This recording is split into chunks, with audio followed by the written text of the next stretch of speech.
주님께서 이 땅에 오신 목적 그 두 번째 시간입니다.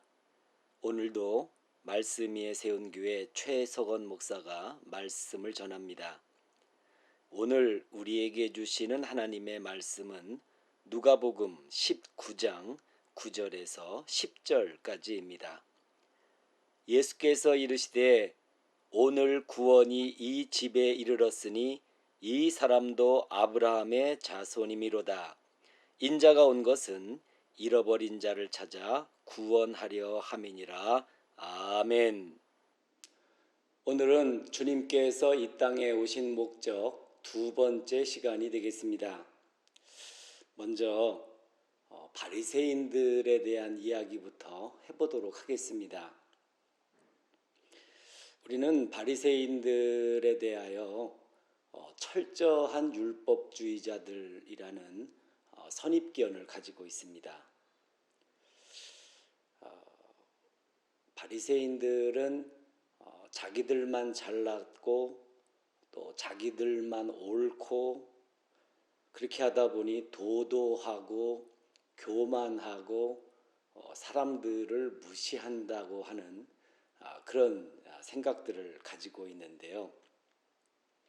여기에다가 예수님마저도 바리새인들을 평가하실 때 독사의 자식들, 회칠한 무덤, 또 바리새인의 누룩을 조심하라 이런 말씀들을 하시면서 예수님도 바리새인들에 대하여 부정적인 평가를 하고 있는 것을 알 수 있게 됩니다.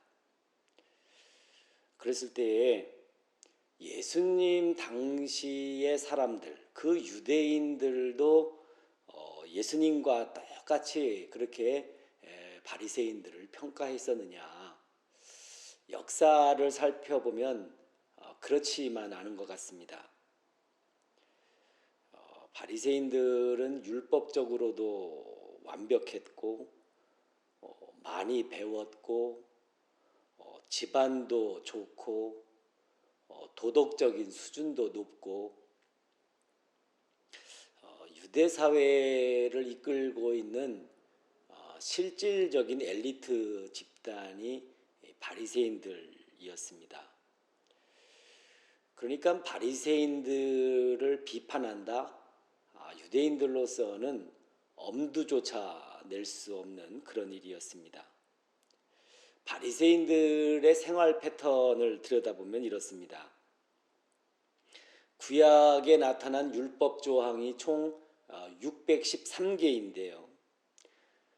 그 많은 율법 조항들을 철두철미하게 준수하려고 노력을 했던 게 바리새인들입니다. 그들은 일주일에 2번씩 금식을 했고 11조를 거르지 않고 꼬박꼬박 드렸습니다. 율법이 명시하고 있는 이웃사랑, 이웃을 내 자신과 같이 사랑하라고 하는 그 율법을 실천하기 위해서 구제도 아주 열심히 성실하게 모범적으로 했던 사람들이 바로 바리새인들이었습니다. 눈에 띄는 모습만을 놓고 보면 그들은 흠과 티가 없어 보입니다. 거룩하고 경건하게 보입니다. 그래서 유대인들은 바리새인들을 비판하지 않죠. 오히려 칭찬하고 존경하였던 그런 모습들을 볼 수가 있습니다. 그런데 예수님께서는 그런 바리새인들을 아주 날석에 비판하셨거든요. 두 가지의 이유로 비판하고 있는 모습을 볼 수가 있습니다. 첫째 이유는요, 남들에게 보여주기 위하여 쇼를 한다는 겁니다. 그들의 행동은 위선이고 교묘하게 위장되어 있다는 것이죠. 그래서인지는 몰라도 우리 예수님께서는 보여주기 위한 삶이 아니라 저절로 보여지는 삶을 사셨습니다. 보여주기 위한 삶은 거짓에 가깝죠. 반면에 저절로 보여지는 삶은 진실에 가깝다고 볼 수 있습니다. 아무튼 우리의 예수님께서는 바리새인들을 비판하실 때 남들에게 보여주기 위한 그러한 삶을 산다는 의미에서 비판을 하셨습니다. 비판하시는 둘째 이유는 죄인들에게 다가가려고 하지 않았다는 거예요. 죄인들은 부정한 사람들입니다. 세리, 창녀, 병자, 귀신 들린 자, 이런 사람들이 부정을 탄 죄인들에 속하였습니다. 그런 죄인들과 접촉을 한다라고 하는 것은 부정을 타는 것이기 때문에 거리를 두면서 살았죠. 바리새인들은 그런 죄인들을 벌레 취급을 하다시피 했었습니다. 예수님과 바리새인들의 결정적인 차이점이 여기서 드러나는데요. 죄인들을 대하는 태도에서 결정적으로 나뉘어지게 됩니다. 바리새인들은 죄인들을 경멸했어요. 그리고 원수 대하듯이 했었습니다. 반면에 예수님께서는 죄인들을 긍휼히 여기셨어요. 그리고 그들의 친구가 되어주셨습니다. 죄인들을 대하는 태도가 거의 정반대이다시피 했습니다. 이것이 유대교와 기독교가 이렇게 나뉘어지게 되는 결정적인 계기가 되었는데요. 이 점은 아주 중요하니까 꼭 체크해 주셨으면 감사하겠습니다. 한국교회가 죄인으로 낙인 찍은 사람들이 있어요. 바로 동성애자들인데요. 한국교회가 그들을 손가락질하고 비난하고 벌레 취급을 합니다. 이게 예수님 당시로 가보면 바리새인들이 했던 일을 똑같이 반복하는 모습입니다.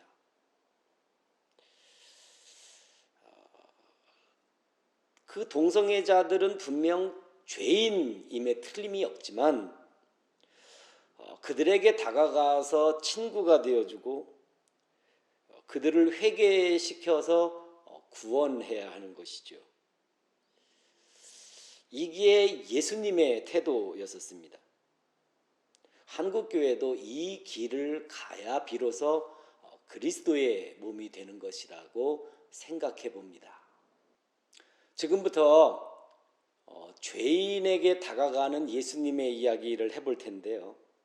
주의하실 점은 죄인이라고 하는 한 사람에게 다가가는 것이지 죄인들이라고 하는 복수에게로 다가가는 것이 아니다라는 것입니다. 이 점을 주의해서 들어주시면 감사하겠습니다. 먼저 포커스를 좀 제대로 맞춰보려고 하는데요. 포커스를 맞추는 이유는 그러니까 초점을 제대로 맞추지 못하면 그 초점이 흐려지기 때문에 그렇습니다. 우리가 맞추어야 할 포커스는 죄인 한 사람에게 다가가신다는 거예요. 예수님의 비유로 들자면 잃은 양 한 마리에게 다가가시는 것이죠. 예수님께서 죄인들이라고 하는 어떤 그 다수의 복수, 죄인들이라고 하는 어떤 그룹을 찾아가시는 것이 아닙니다. 오늘 말씀에서 이게 매우 중요한데요. 왜 중요한지는 설교의 끝부분에 가서 다시 설명을 해드리도록 하겠습니다. 목적도 분명히 해야 오해가 없을 듯 싶은데요. 죄인들에게 다가가셔서 그들의 친구가 되어주시는데 그들의 이야기를 경청하고 공감해 주기는 하되 죄가 없는 것처럼 덮어주시는 게 목적이 아닙니다. 친구가 되어 주시되 반드시 죄를 회개하도록 하고 예수 그리스도의 이름으로 그 죄를 용서하여서 구원하는 것이죠. 이게 목적입니다. 이제 삭개오라고 하는 죄인 한 사람에게 다가가셨던 이야기부터 해볼 텐데요. 오늘 읽었던 본문 말씀의 배경이 되는 사건입니다. 삭개오의 직업은 세리였고요. 그의 직분은 세리장이었어요. 세리라는 일을 하다 보니까 사람 취급은 받지 못했다고요. 반면에 돈이라고 하는 권력을 거머쥐고 마음껏 휘두르는 자리에 오르게 됩니다. 그게 바로 세리장이라는 자리죠. 세리의 일을 열심히 하였으니까 큰 부자였던 게 사실입니다. 그랬던 그가 예수님을 만나고자 그 돌 무화과 나무 위에 올라가서 예수님을 어떻게든 만나보려고 하는 수고를 아끼지 않았습니다. 이게 뭘 말하느냐 하면요, 돈으로 채워지지 않는 뭔가가 있었다는 이야기입니다. 예수님이 삭개오에게 말씀하세요. 삭개오야 속히 내려오너라. 내가 오늘 네 집에 유하여야 하겠다. 예수님께서는 삭개오를 외면하지 않으셨어요. 친히 찾아가셨습니다. 삭개오라고 하는 한 사람을 찾아가시는 거예요. 이에 감동한 삭개오가 예수님께 이렇게 여쭙게 되죠. 주여 보시옵소서. 내 소유의 절반을 가난한 자들에게 주겠사오며 만일 누구의 것을 속여서 빼앗은 일이 있으면 네 갑절이나 갚겠나이다. 이렇게 말하는 이 삭개오의 모습에 걸맞을 뿐만이 아니라 가장 어울리는 단어는요, 회개입니다. 세리로 살았던 자신의 그 죄된 삶을 회개하였던 것이죠. 삭개오는 분명 회개했었습니다. 예수님께서는 회개한 삭개오를 이렇게 축복을 해주셨습니다. 오늘 구원이 이 집에 이르렀으니 이 사람도 아브라함의 자손이미로다. 이 사람도 아브라함의 자손이다. 이것은 삭개오의 어떤 신분의 회복을 말하는 것이에요. 그리고 한 개인의 축복을 말하는 것입니다. 오늘 구원이 이 집에 이르렀다. 이 말씀은 삭개오라고 하는 한 사람 덕분에 그의 가족까지도 구원을 받았다고 하는 그런 말씀입니다. 예수님께서는 오로지 삭개오라고 하는 이렇게 한 사람에게 집중을 하셨습니다. 그 결과는 삭개오뿐만이 아니라 그의 가족까지도 구원을 받는 놀라운 결과를 가져오게 되었죠. 이게 바로 예수님께서 하시는 일입니다. 한 사람을 찾아가서 회개하도록 만들고 구원하는 일, 큰 일을 하셨다 이렇게 말하기는 좀 어렵지만 분명 한 사람을 찾아가는 어떤 사소한 일이라고 말할 수는 있지만 이게 위대한 일입니다. 이어서 예수님께서는 이 땅에 오신 목적에 대해 이렇게 언급을 하셨습니다. 인자가 온 것은 잃어버린 자를 찾아 구원하려 함이니라. 여기에서의 인자는 사람의 아들을 이런 뜻인데요. 구약의 묵시문학을 보게 되면 심판자의 이미지를 가지고 있는 게 인자입니다. 그런데 이 인자의 그 개념을 예수님께서 오시면서 180도 바꿔놓고 계시죠. 심판자의 개념을 구원자의 개념으로 바꿔놓고 계십니다. 잃어버린 자를 찾아오신다고 하셨는데 여기에서 잃어버렸다라고 하는 이 동사의 의미를 보게 될 때 과연 누가 잃어버렸다는 것이냐? 삭개오 스스로가 스스로를 잃어버렸다는 것이냐? 그것은 아닙니다. 죄인들을 혐오하는 유대인들에 의하여 잃어버림을 당했다고 하는 그런 뜻입니다. 예수님께서는 잃어버림을 당한 죄인 한 사람, 삭개오죠. 이 죄인 한 사람에게 다가가셨습니다. 이게 삭개오 한 사람뿐만이 아니라 그의 가족까지 구원을 받게 되는 놀라운 결과로 이어졌습니다. 잃어버린 한 사람, 죄인으로 살아가는 그런 잃어버린 한 사람의 가치는 얼마나 되느냐? 세상에서는 별 볼 일 없는 가치죠. 그런 사람 하나쯤 죽는 거 대수롭지 않게 생각합니다. 그러나 우리의 예수님께 있어서는 절대로 잃어버려서는 안 되는 그런 존재이고요. 그 한 사람을 구원하기 위하여 자기 목숨을 내놓을 정도로 중요한 가치를 가지고 있는 게 잃어버린 한 사람의 가치입니다. 그만큼 중요하다는 것인데요. 저는 그래서 그런 예수님이 좋습니다. 삭개오에 이어서 세리 레위의 이야기를 해보도록 하죠. 지난주 설교 본문의 이야기가 되겠습니다. 이 세리 레위라고 하는 사람이 나를 따르라고 하는 예수님의 부르심을 받고 자기의 모든 걸 버리고 예수님을 따랐어요. 이것은 예수님의 제자가 되었다는 것을 뜻합니다. 세리 레위가 자기 집에 큰 잔치를 베풀고 예수님과 그의 제자들을 초대했습니다. 그래서 그 집, 레위의 집에는 여러 사람들이 북적였지만 그 집에 들어가실 때에 예수님은 그 모여있는 많은 사람들을 찾아가신 게 아니었어요. 레위라고 하는 한 사람을 찾아가시는 것이죠. 마가복음의 말씀에 따르면 그날 레위의 잔치에 참여한 여러 명의 세리와 죄인들이 예수님을 따랐다라고 기록하고 있습니다. 세리 레위도 제자가 되었을 뿐만이 아니라 덩달아서 그 집에 모여있던 세리들과 그리고 죄인들마저도 제자가 되었다라고 하는 그런 말씀이에요.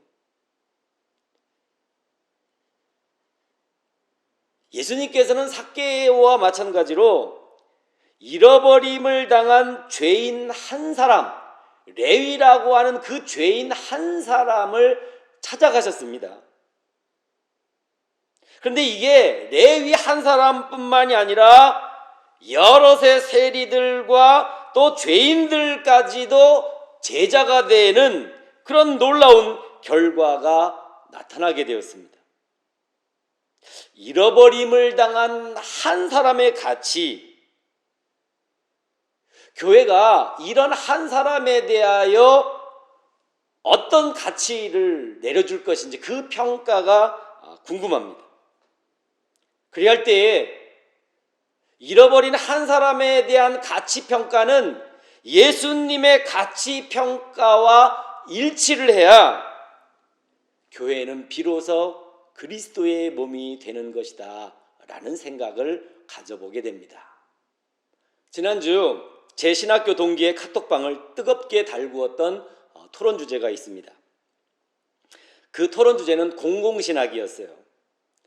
독일에서 박사학위를 하고 돌아와서 목사와 교수의 일을 병행하고 있는 동기가 카톡방에 올린 글이 화제가 되었었습니다. 공공신학이란 이런 것입니다.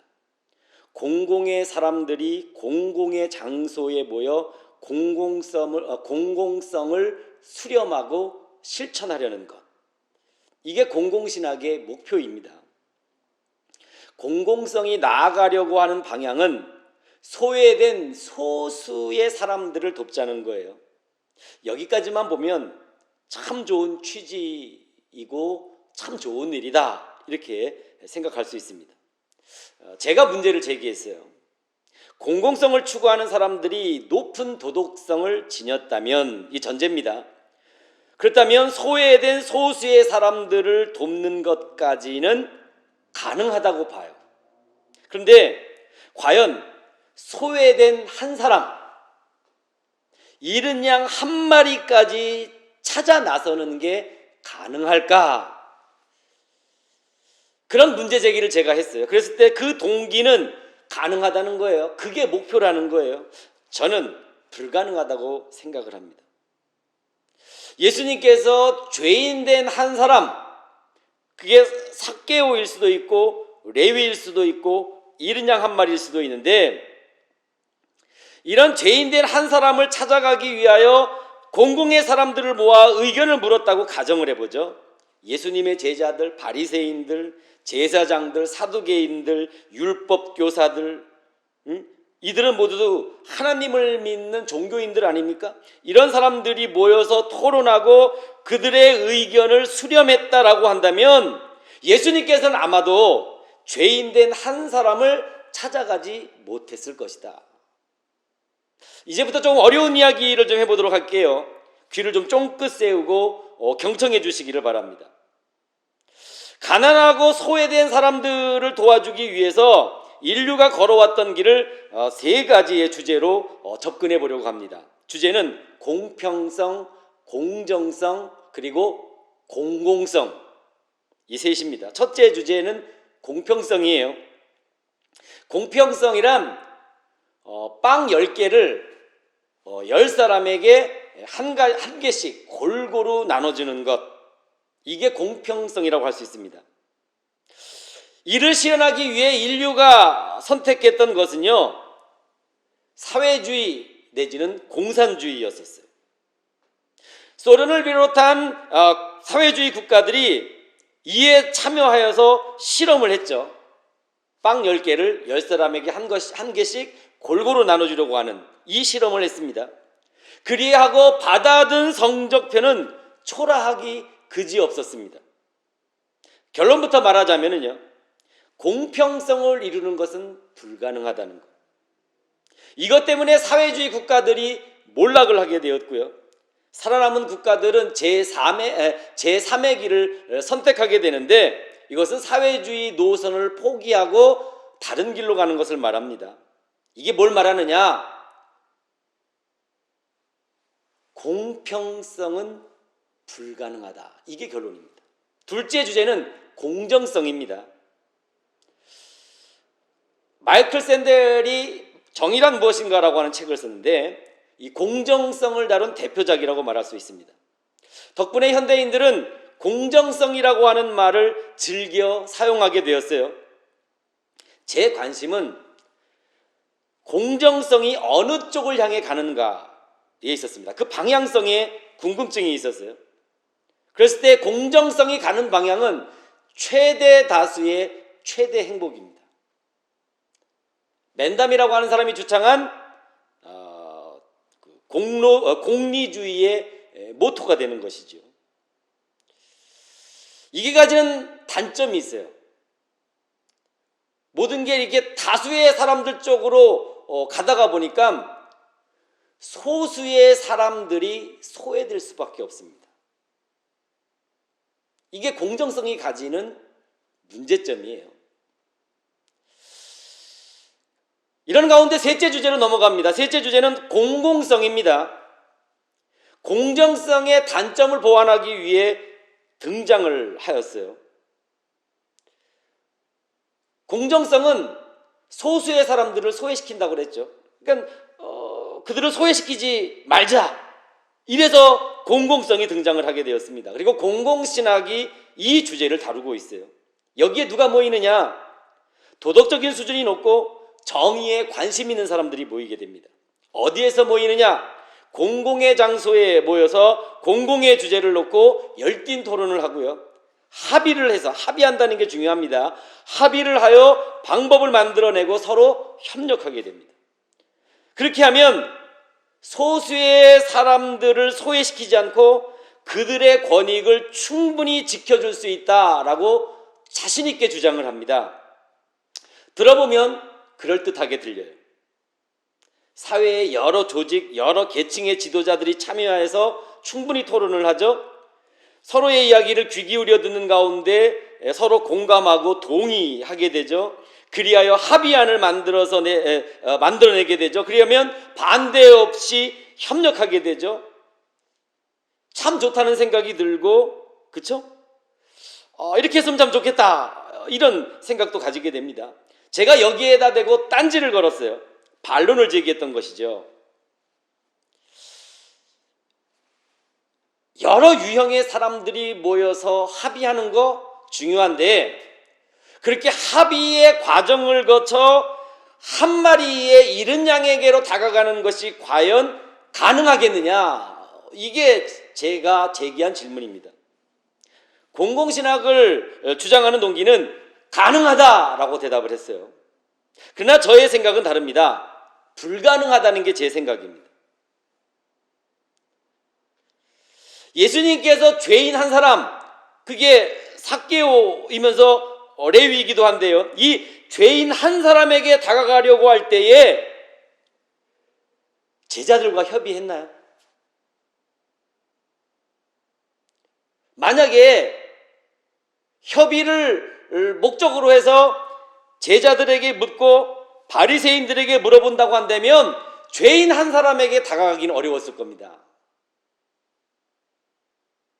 선한 목자가 이른 양 한 마리를 찾고자 나서려고 할 때 그 문제를 협의하기 위해 남아에 있는 99마리의 양들에게 물어보면 이른 양 한 마리 찾아 나서기 쉽지 않았을 겁니다. 주님께서 이 땅에 오신 목적이 무엇인가? 오늘의 말씀을 빌리자면 잃어버린 자 한 사람을 찾아 구원하기 위함이다, 이렇게 말할 수 있습니다. 이 목적을 이루시기 위해 삭개오라는 한 사람, 레위라는 한 사람에게 다가가셨던 겁니다.